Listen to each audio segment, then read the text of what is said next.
महाराष्ट्र शासन, पुणे कोर्टाचे सेशन जज प्रमुख, मुंबई उच्च न्यायालय, आरोपी आणि फिर्यादीची वकील, म्हणजे वैष्णवीच्या प्रकरणाबद्दल बोलतोय. कारण मला असा एक सेन्स झालेला आहे की खूप धक्कादायक आणि स्फोटक तपशील बाहेर येणार आहे आणि ह्याच्यात खूप बदनामी होणार आहे दोन्ही कुटुंबाची आणि अनेक लोकांची, मीडियाची पण. आणि ह्याच्यात अजित पवार वगैरे, पवार कुटुंबी, म्हणजे बऱ्याच काही गोष्टी होणार आहेत, माझा असा एक सेन्स आहे. तर माझी सगळ्यांना विनंती अशी आहे की जेव्हा उद्धव ठाकरेच्या प्रॉपर्टीची केस चालू होती हायकोर्टामध्ये आणि जो जयदेव ठाकरे आहे त्यांनी एक अचानक विधान केलं की अमुक तमुक हा काय माझा मुलगा नाही वगैरे वगैरे, जे काय वॉट एव्हर, आपल्याला काही माहीत नाही त्याचं काही.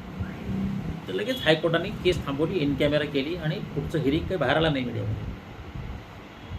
का तर बाबा ठाकरे मोठे कुटुंब वगैरे वगैरे. पण माझं असं म्हणणं आहे की हा आपली प्रतिष्ठा जपण्याचा अधिकार वैष्णवीला पण आहे. आज ती हयात नाही आहे, तिच्या बाजूने बोलणारे तिचे नातेवाईक आहेत, कुटुंब वकील आहे, पण एकदा कोर्टात गेले की सगळी घाण बाहेर पडतात. म्हणजे ऐतराज नावाचा चित्रपट, ऐतराज, करीना कपूर, अक्षय कुमार, परेश रावल आणि प्रियांका चोप्रा. डिस्क्लोजर पिक्चर, हॉलिवूडची कॉपी होती ती, पण त्यांनी छान केलं. तर तो वकील जो आहे परेश रावल, तो पूर्ण बेइज्जती करतो अक्षय कुमारची, की त्याने कसा रेप करायचा प्रयत्न केला वगैरे वगैरे. आणि मग शेवटी त्याचा जो वकील असतो तो ॲक्सिडेंटमध्ये जातो वगैरे, ते बघा तुम्ही त्याच्यावर. आणि शेवटी ती मग जी वकील झालेली असते करीना कपूर, जी त्याची बायको आहे अक्षयची, ती ज्याच्यासोबत ते आरोप आहे बलात्काराचा, ती जो जी तिची बॉस आहे, प्रियांका चोपडा एका कंपनीची डायरेक्टर आहे आणि ती बॉस आहे अक्षय कुमारची, तिचं चारित्र्य हनन करते. तर परेश रावल वकील म्हणतो की मिलॉडी क्या हो रहा है.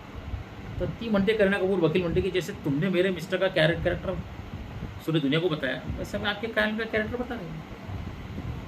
हे इतकं निर्लज्जन कोडगे लोक असतात, तुम्हाला काय सांगू. एकदा माझा एक वकील आहे पिंगळे म्हणून, श्रीराम पिंगळे, त्यांनी मला एक जोडपं दाखवलं पण आहे कोर्टात, की बलात्कार केलेल्याने लग्न केल्यानंतर.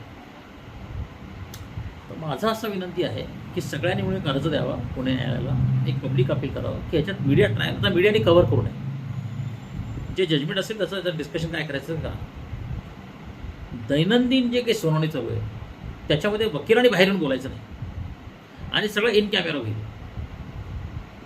डायरेक्ट गॅग ऑर्डर काढावी, महाराष्ट्र शासनाने काढावी, कोर्टाने काढावे, किंवा सरळ सरळ दोन्ही फिर्यादींनी डिव्हिडंड करावे. कारण खूप घाण बाहेर येणार आहे आणि ते सहन नाही होणार समाजाला.